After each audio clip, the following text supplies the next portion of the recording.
It's great to be here. And was that some feedback? No, I hope not. Anyway, so for those people who don't know who I am, my name is Alex Bellos. I originally started out, well, I've got a degree in maths and philosophy, but then I started off really as a journalist, and I was the Guardian's correspondent in South America for 5 years, and I ended up writing my first book, Football, the Brazilian Way of Life. So if we have questions at the end of this talk, you can ask me anything about mathematics, which is what I'm really here to talk about, but also about Brazilian football. And 4 years ago, Alex's Adventures in Numberland came out, which is my first book on maths. And recently, my second book, Alex Through the Looking Glass, How Life Reflects Numbers and Numbers Reflect Life. And today, I'm going to give you a bit of a flavor kind of that book. But because you're a slightly more, how can I say it, sort of tech-savvy audience to the audience that I normally talk to, I've tried to angle it more to the things that you would be interested in.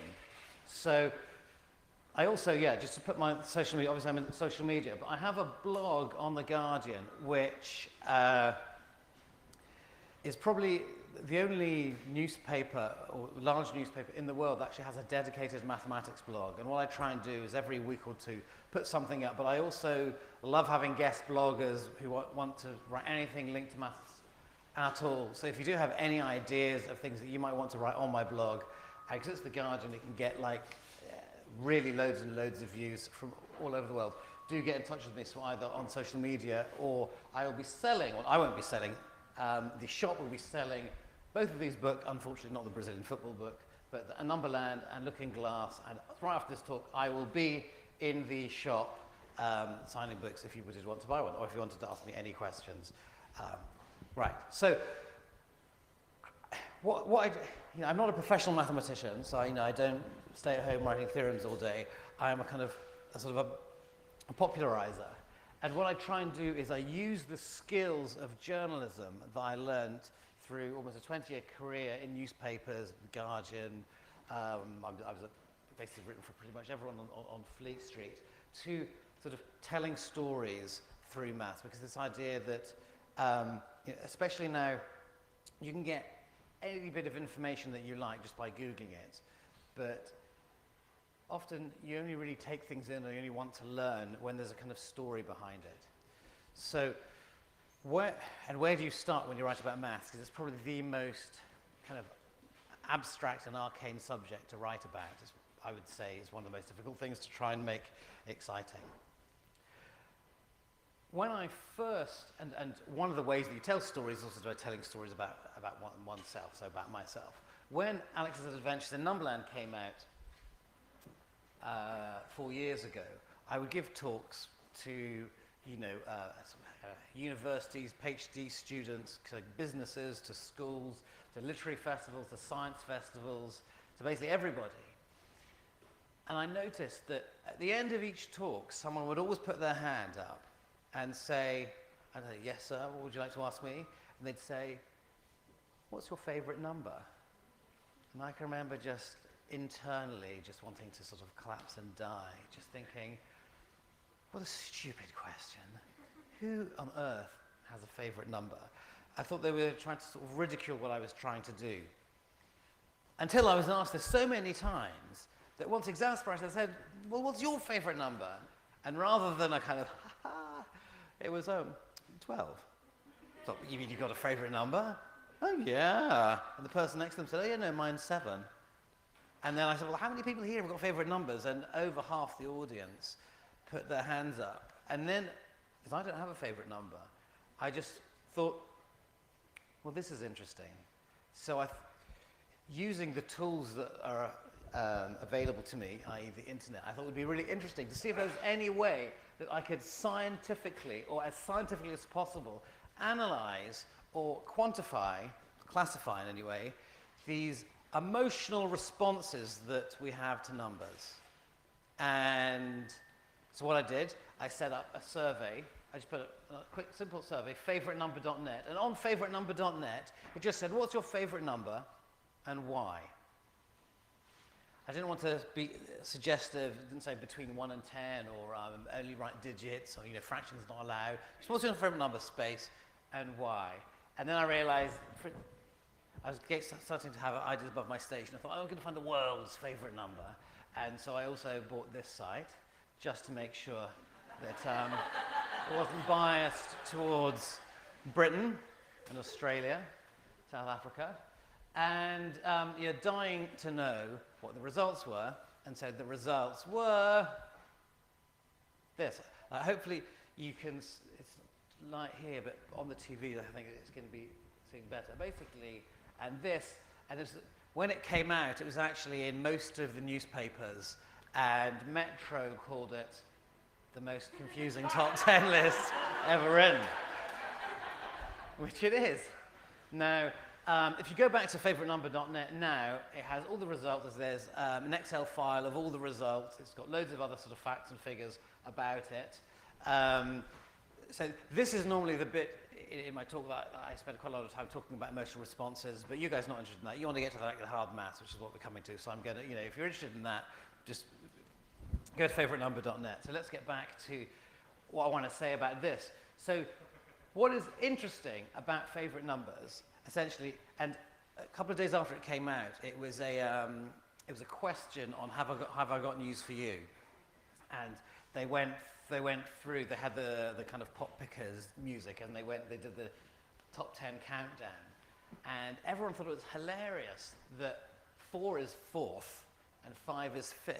That this was some sort of brilliantly funny. Actually,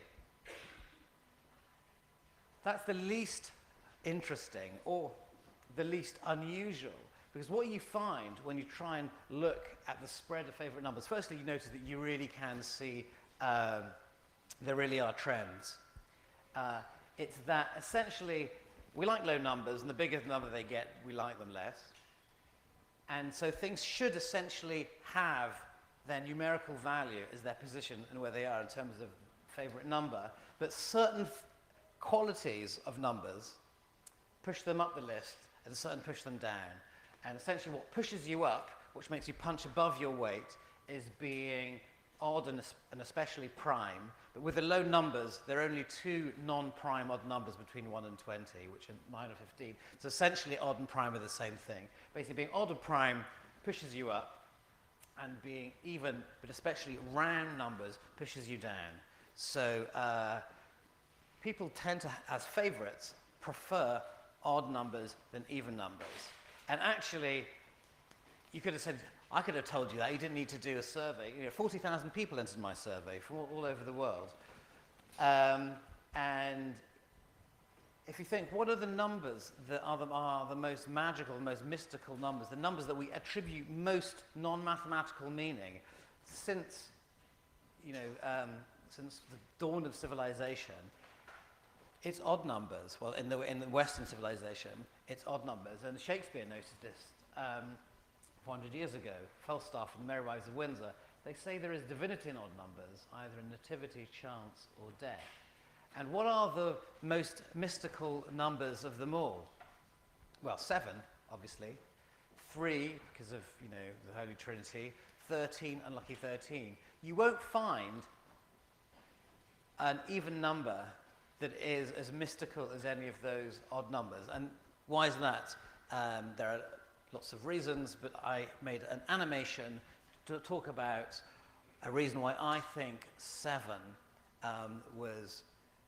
Actually, did we do sound? We didn't check the sound, so hopefully this is going to work. And it's not going to be either too quiet or break your eardrums. We've been obsessed by the number 7 for as long as we know. And go back to the earliest writing that there is on Babylonian clay tablets, and they're just full of 7s. And you have 7 dwarfs, 7 sins, 7 seas, 7 sisters. The list just goes on and on. So why is 7 so special? One argument is that there are 7 planets in the sky visible to the naked eye. To me, that's just coincidence. There's a much more compelling reason. 7 is the only number among those we can count in our hands, that's those from 1 to 10, that cannot be divided or multiplied within the group. So, 1, 2, 3, 4, and 5, you can double them. 6, 8, and 10, you can half them. And 9, you can divide by 3. 7 is the only one that remains. It's unique, it's a loner, the outsider, and humans interpret this arithmetical property in cultural ways. By associating 7 with a group of things, you kind of make them special too. The point here is that we're always sensitive to arithmetical patterns, and this influences our behaviour, even if we're not conscious of it, and irrespective of our ability at maths. Okay, there's another way that we're always sensitive to numerical patterns, and the number 7, and this is something which is, you know, a test which has been done in many psychology departments of university for decades, which is, think of a number at the top of your head between 1 and 10. What are you thinking of? 5. Ah, well, that's not fair. But because most people who haven't been primed and know say 7, because 7 feels, well, what's going on in someone's brain? Think of a random number, an arbitrary number, just pick something at the top of your head. Don't think about it between 1 and 10. What you're actually doing, you wouldn't choose 1. Is this getting feedback? Is that a problem? Okay, carry on. So you wouldn't choose 1, because 1 just sounds, it's just not random enough. You wouldn't choose 10. You wouldn't choose 5, because 5 is exactly half in the middle. That's just, you wouldn't. And you actually wouldn't do 2. And then, for process of elimination, you wouldn't do 4, 6, 8. So what you're actually doing is you're doing mental arithmetic in your head. 7, which is the one which is arithmetically, numerically, most difficult to get, is the one that also feels the most random and arbitrary. So we're subconsciously basically doing maths. And this sort of difficulty of the thinking about 7s is, to me, the only possible reason why 7 in all cultures, in all times, has always been the most spiritual number, or the number which people give the most spiritual, mystical meanings to it. And some people might say, that's just mumbo jumbo, that's numerology. Actually, I think you can look at it, and it is really interesting why certain numbers resonate for certain things, you know, with religion or mysticism or kind of existence, more than others. And I think this is sort of essentially, as a math popularizer, you're saying, look, math is everywhere. We need to realize that we're reacting and bouncing off numbers all the time. And there are quite interesting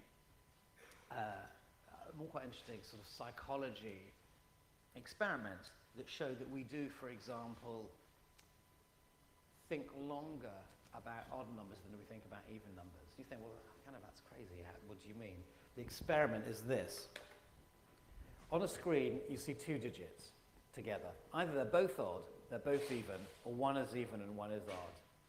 All you need to do is, if they're both the same, so either both even or both odd, you just press the button. And so sometimes, 3, 4, you wouldn't press the button. One's even, one's odd. 2, 8, you'd press the button, they're both even.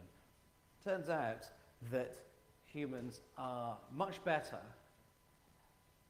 at pressing the button when they're both even rather than when they're both odd. Basically, you're 10% slower when they're both odd, and also you make a lot more mistakes. In other words, we find even numbers much easier to process, and odd numbers, because they're harder to process, they stick in our brains longer, and they also, there's something more effortful in dealing with odd numbers. Now, thereby ends the section where my book was How Life Reflects Numbers and Numbers Reflect Life. That was kind of how life reflects numbers a little bit. So I've got a whole chapter on that in the book, on our emotional, psychological responses to numbers that are maybe quite surprising and not really well known. But this builds up to it's all arithmetic, these very simple arithmetic that we are aware of, and most especially the numbers that stick out are the prime numbers. So I want to just now start talking about the prime numbers and actually get into something slightly more mathematics. So the prime numbers are, I don't need to tell you, they are the numbers greater than 2 that are only, or 2 or greater, that are only divisible by themselves and 1. So they 2, 3, 5, 7, 11, 13, 17. And this is one of, it's pretty much like the first interesting thing you find out about numbers, actually. that, because what's interesting about the prime numbers is that it's very hard to predict what number is going to be prime. In fact, you can't do it. You've just got to go along and divide it by everything underneath it, and if it's prime, if nothing divides it, it's prime. And they appear in a kind of haphazard way. There's no way of predicting whether a number is going to be prime or not.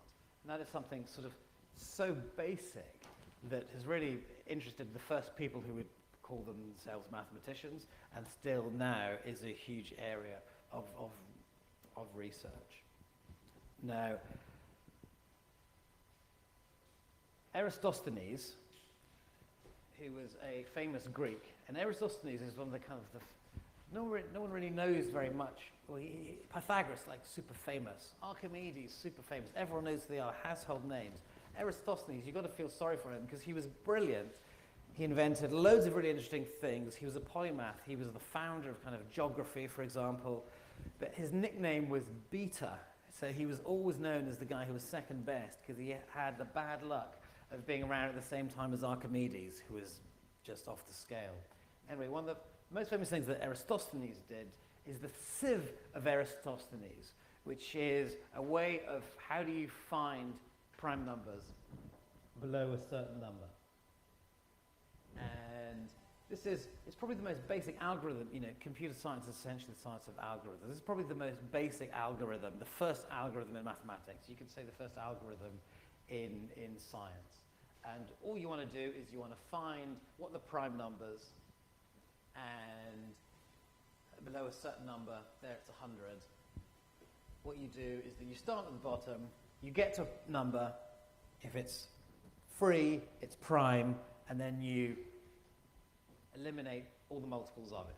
So let's start, well, 1's not prime, we go to 2, 2 is free, so it's prime, and then we delete, this is sieving out the numbers, and we delete all the multiples of 2. Yeah, we got that? There's a question? No? 2? All right, then we get to 3. 3's free, so 3's prime, and then we delete all the multiples of 3. So that's just basically that line. And it's really nice. Normally you never do it, but if you do it you get these nice patterns when you do 6 rows or 6 columns. Then, so 4 has been taken when you got rid of the 2's. Get to 5. 5 is prime, so let's get rid of all the 5's. The number's divisible by 5. 6 has been taken because it was crossed with the 2's, but also doing crossed with the 3's. Get to 7, that's prime. Get rid of the 7's. And the next one is 11. And what the sieve says is that if we're going to all numbers below n, say, you only need to go to the square root of n. The square root of 100 is 10. So once you've got to 10, you know that it's all covered. Very simple proof. Like 3 lines in the back of my book, if you're interested, but we'll be able to help later. And from this, firstly, it's like nice pattern, but you can tell a few things. One is that all prime numbers have to be 1 less or 1 more than a multiple of 6. Or 2 less or 2 more than a multiple of 3, because they have to be on the first line or the 5th line. And also basically what you see is that if you were to carry on, there's no preordained predictable pattern. They seem to obey. They're obviously not random because they're always the same, but there's a kind of random element to where they are actually distributed, which is what's fascinating. Now, since prime numbers have been possibly one of the most researched bits of mathematics for 2,000 years, you think, well, what are the new things to find out about them? But in 1963, 54-year-old Polish-American mathematician Stanislaw Ulam was in a lecture, and he got really bored, and he just started to doodle. And he made a grid, like you sometimes do, and he wrote all the numbers in a spiraling out, and then he just started to cross off the primes. And what he'd found, which had never been noticed before, was that when you do this, it turns out that most of the primes all are on the same diagonals, or link up with diagonals. And so this is between 1 and 100, which is the same number, but in a 10 by 10 grid, starting at the middle, going out. And it's random, but it's not totally random. There's fragments of order there. And if we bump it up to the first 65,000 digits, this is with primes are the dots. Again, there's elements of order there. So when we say, yes, the primes are completely randomly distributed, that's not entirely true. There's this sort of balance between order and chaos, which is kind of where the interesting stuff goes on. Something's like totally ordered is a bit boring. Something is totally chaotic. It's just like, what are you going to say about it? But it's these sort of, the kind of music coming through the noise, which is really what is interesting. So Stan Ulam was one of the great sort of 20th century mathematicians, very sort of interesting guy, and his best mate, so Stanisław Ulam, I should say, was born in Poland, and he was part of this group of amazing mathematicians who in the 1920s and 30s were all in Lvov, which was in Poland, which is now in Ukraine. And because of the Second World War, most of them got out. And Ulam got out thanks to this guy called John von Neumann, who, see pictures of them there, and they were kind of best friends. So Ulam's here on the right, John von Neumann on the left. John von Neumann, who is Hungarian, also got out before the war. Then in the middle, it kind of looks a bit like there's some kind of pretty rent boy they picked up. Is actually Richard Feynman, America's greatest physicist. And this is taken because they were all, I mean, you could say that these three guys in the Western world were possibly the three scientists who, I mean, I say this within earshot of Bletchley, the three scientists who changed the modern world more than anyone else, because you've got at the Manhattan Project in Los Alamos, which is where this was taken, this is just down the road actually, they invented nuclear weapons which really shaped the 20th century, and won the Second World War, for example. And von Neumann, of all the amazing things that he did, probably the greatest mathematician in terms of the breadth of what he did of the 20th century, as well as pretty much inventing computers with a little help from Alan Turing. Huge. Basically, there probably isn't a branch of maths that he didn't, and theoretical physics that he didn't make a really serious contribution to. But most importantly, he's sort of remembered for the kind of structure of the beginning of computing and helping at Los Alamos really sort of develop some of the first computers that there were. Now, as quite a lot of these emigre Eastern Europeans were, they were quite sort of politically active and politically thoughtful, and actually von Neumann was incredibly right-wing and wanted to sort of nuke Russia, so not very progressive. He's also struggling with these ideas of, he was kind of saw the future clearer possibly than anyone else at the time in the 1940s, 1950s. He was essentially inventing, computing as we know it today. And he started to just think about robots and robots maybe taking over the world. The 1950s, Hollywood movies of kind of robots taking, et cetera, et cetera. He wondered, well, what would it take for a machine to replicate, for a machine to make a copy of itself? And this is actually a logical sort of mathematical question, because, well, that's the way he saw it. And if you think about it, just so you have a machine, and it has, you want to get this machine, so a kind of computer, which is an early computer, to replicate. How does it replicate? You need to give it some instructions that say replicate. So just say you give it the instructions, let's call it the blueprint. This is the blueprint of what it needs to do. Just say this machine can read the blueprint, and then it can make a new machine. Okay, so does the new machine contain a blueprint? Because if it does, there would have to be instructions to make a blueprint within the blueprint. But then the blueprint itself would have to have instructions about how to make it, and you get this infinite regress. So he realized that if you want to have a machine that replicates by this process of reading instructions on how to replicate itself, you cannot do it without adding another element, which would be something that just copies the blueprint. So what happens when you have a machine, reads the instructions will replicate just the machine, and then you need a blueprint copier, which copies the blueprint and hands the blueprint to the new machine, and then the entire thing is you have replicated the machine and blueprint, and you have machine and blueprint. And what's interesting is that this was very kind of inspiring for all the biologists working at the time, because several years later, when people worked out how DNA works, it's pretty much exactly as von Neumann had worked out mathematically how it has to work. So DNA is essentially the blueprint. It's the instructions for how to build cells. But in DNA, there is no instructions on how to build DNA, because DNA is a double helix and it splits and then regrows, because each end is the same on the two ends of the double helix. So DNA has this element of being instructions, but also being a kind of a copying machine that copies itself.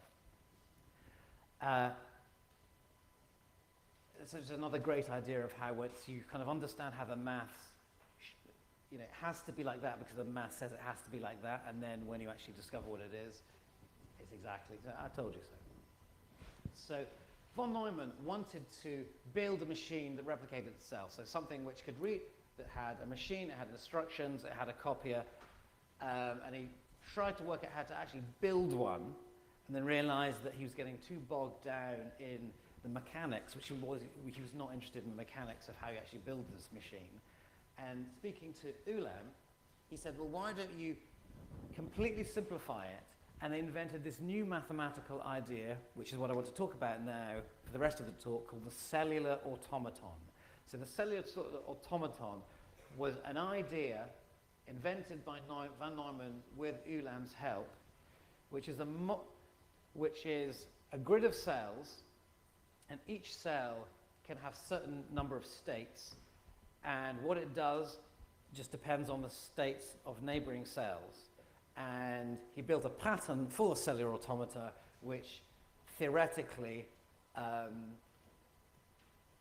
could self-reproduce, although they didn't have computers that were big enough, because it was 200,000 live cells, and it would have taken thousands of generations to do that. But theoretically, it was kind of proved. So this was the 1950s, this idea, the sort of simplification of this model called cellular automata. If you think I haven't explained it particularly well, that's because what they're doing was much more complicated than what I want to talk about, which is in the late 60s, a British mathematician at Cambridge, John Conway, kind of reinvented this idea of the cellular automata to make what is one of the most famous pieces of recreational maths, and was actually, in a sense, responsible for the first computer craze, which is called the game of life, which he sort of took and simplified from where von Neumann and Ulam started off. And I'm going to just go through what the game of life is, simply at first, because it's actually very simple, but using it we can get really complicated in a really beautiful way. So, this is a grid, a two-dimensional grid. It's got cells in. Each square is a cell. A cell can either be alive or dead. It's a live cell. The black one is a live cell. Everything around it is dead. It has 8 neighbors.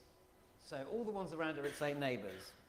And there are, I could write this on one line, but I've split it up into 5 lines, which basically explains the rules, or the genetic laws, of the game of life.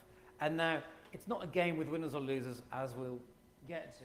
It's essentially a world, which is this grid, and all you want to do is you want to put some live cells and then just see how they grow.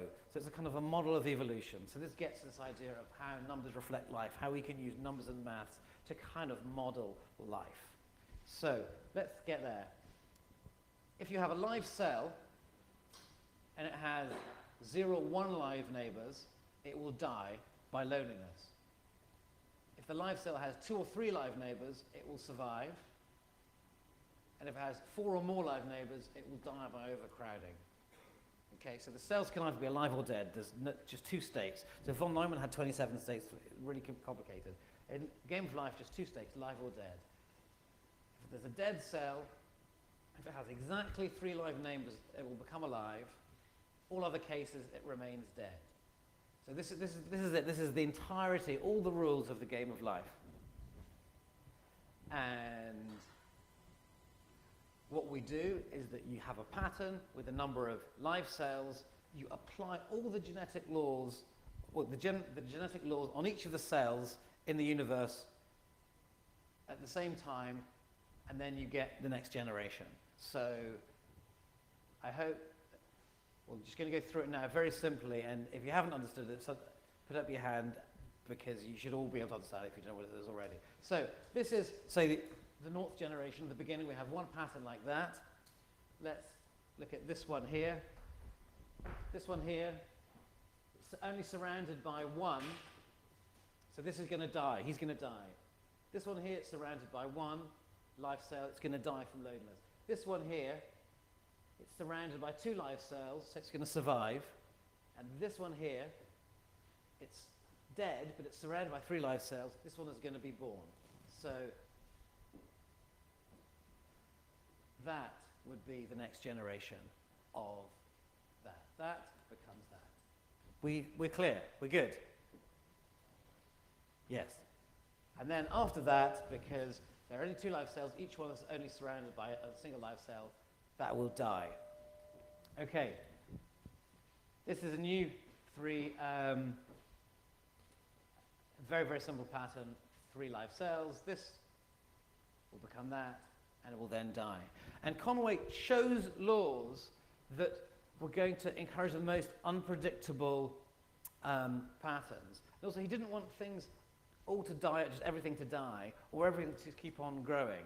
And it became, but basically it's impossible really to work out what's going to happen without doing it. And this was in the late 60s, so he didn't have computers. He had a Go board, and then a Go board, you would have Go boards next to it. It's really, really kind of complicated, but he still managed to find out some quite interesting stuff. So what happens to this one here? 3 live cells, becomes that, and then that just stays like that forever. So it's what's called a stable form. It gets to the block, and it stays as a block. This one here becomes that. It's called the blinker. This one here, so look carefully, we're just applying those simple rules at the beginning, and look what's going to happen. Each click is a new generation.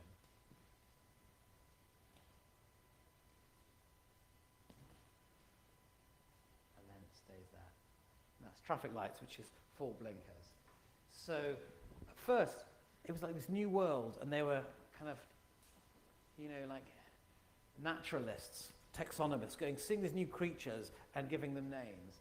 And then when they started with all the 3-cell patterns, 4-cell patterns, went to 5-cell patterns, they saw this happen, which sort of blew their minds and was the first sign that really is going to be very versatile, this game. So this 5-cell pattern, if you look what happened to this 5-cell pattern, what was that? So after 4 generations, it's exactly the same pattern, but 1 down and 1 along. So if you keep on doing it, it keeps on going. And it's called a glider, because it looks, when you do it fast, that it's gliding along. Now, John Conway told this to Martin Gardner in 1970, Scientific American, and Scientific American did an article, and Martin Gardner is kind of the king of all sort of popular science and writers, and had a famous column for like almost 30 years in Scientific American. And the column that was his most famous column that got more readers interested, that caused more response than anything else, was his first column on the Game of Life. And Conway said, is there a pattern that keeps on, the number of live cells keeps on growing? And I'll give $50 to anyone who could find it. And one of the readers, a guy called Bill Gosper at MIT, who was a student but starting to use the simple computers that they had there. And actually, this is where the word hack comes from when you say you're a hacker. The original hackers were people at MIT who had been at the MIT Model Railway Club, and a hack is just a kind of creative customization of the model railway. The hackers got into the game of life, and that's why some hackers, the glider is seen as like an emblem for hackers, still even now. But it became essentially the first kind of computer craze, because the laws are so simple, but you get such amazingly complex, as I hope I've got enough time to show you, complex behavior, that it was one of the first things that computers could do and were like absolute wow. So I'm going to show you now the first pattern which gets bigger, the number of live cells increases without bound, and it's called the glider gun, and it's 36 live cells, and basically it's kind of breathing thing, and it just creates gliders. It shoots gliders out. And this got interesting, so it meant that you had to have a way of shooting gliders. So, and then another similar pattern was discovered. Should we get that? Come on. Okay, this is the eater. The eater eats everything that you fire at it. Okay, so we're going to have things coming at it. Just eats it. And it'll just eat it. So what you had is that Game of Life stopped being about discovering new things and actually about kind of engineering. So you had, yeah, I've got 5 minutes left. We're almost at the end. Rather than just like invent patterns, it was constructing massive things where you would fire gliders, because you could clean up the gliders with the eaters. And what I want to show you is one of like my favorite patterns. And if we can come and talk to me about Game of Life afterwards, but I'm going to get to Golly, which is the best software for playing with Game of Life. Okay, this is a pattern. It's not very clear there, but if you're looking there, hopefully it's a lot clearer. This is a kind of classic Game of Life engineering pattern, and I'm just going to play it without telling you what it is. So what we've got at the moment, and let's go in. It's essentially a kind of giant game of bagatelle with gliders going everywhere and lots of collisions. Okay? So I'm going to escape, get back to under generation 1, and then tell you what it is. This is the sieve of Eratosthenes that we were talking about before. This is a pattern which sieves prime numbers. So let's go. Let's show you how. What's going on? Here we've got spaceships coming out. Spaceship is basically anything which glides. It's number 2, number 3. 4 is not prime, so it's not there. So the position of these spaceships, if it's prime, it's there. If it's not prime, it gets, there's a kind of Polish corridor here of glider fire, which basically that is killing. That comes out at every 3 time units.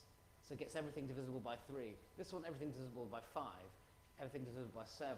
Everything divisible by 9. And what happens here is that the thing over here is producing 1 every odd number. There's no point doing even numbers, because we know, apart from 2, which you get for free, no even number is a prime number. But so here, let's go from the beginning, and I'll show it again, because it's actually when we can actually. So sometimes it is when it's linked up. Let's go edit. Enter generation 1. View full screen. Go here. Okay, so here. 2, 3, 4's not there. 5. That's 7 that's going to come through. This is 9. 9's divisible by 3. So bang, it goes, doesn't go through. This one's 11, it's going to go through. That's 13, that's 15. 15 is divisible by 3 and 5. Oh, 5, that's the 5 coming through. Smash, gets it. So actually, this is just a fantastic reinterpretation of the sieve of Eratosthenes. And this, we could carry on forever. And the bigger it gets, it will keep on putting out just either just prime numbers. Now, on the final thought, you can say, well, we already had the Siva Veristos in these. What use is this? Well, of course, there's no use apart from it's mathematically quite interesting. But what can you actually do with the game of life? As we've seen, it's so simple. Every cell is only listening to the 8 cells next to it, and these 5 very, very simple rules. Well, actually, you can build a pattern in the game of life to do absolutely anything that any computer would do. So absolutely anything. How does that work? Very quickly, my final slide. So I know I might be going over by like a minute or two. PowerPoint. Here we go, slideshow, open the current slide. We saw those glider streams. What is a computer? A computer is essentially a bunch of wires and a logic gates and a memory register. We can emulate all of those things in the game of life by using wires are going to be lines of gliders. So you've got a stream of gliders there. When there's no glider, it's a 0. When there's a glider, it's a 1, which is just like the kind of a pulse or an absence of pulse, which is basically how you make all computers. And so the computers, and in my book I talk about exactly how you can build up all the logic gates and the memory register. So it's kind of amazing to think that you could create everything that's in my MacBook Pro could just be one absolutely massive pattern that you just press play and then you just wait. And as I talk about in my book, also there's a big kind of sort of philosophical idea that maybe that life itself is some kind of cellular automata, so that we are all a generation, billions of trillions of generations on, of some kind of initial formation, and that it is sort of discrete rather than continuous at heart, as this is. So I'm running out of time. I hope I gave you an idea with the sort of emotions and favorite numbers of how kind of life reflects numbers, which is what I'm interested in, is how we position ourselves. So we have these numbers all over the place, how we respond to them, but also how numbers themselves and maths can be used to sort of model aspects about life in kind of interesting and provocative ways. Not only life, kind of philosophy, like why we're here, what are we? I would say that, yeah, my 2 books, I will be in the books tent or in the shop, just like behind the food thing, in a few minutes. If you want to ask me any questions or buy a book, and do get in touch with me on social media if you've got anything interesting you want to ask, or even write on my Guardian blog, anything about maths, do get in touch. Thank you very much.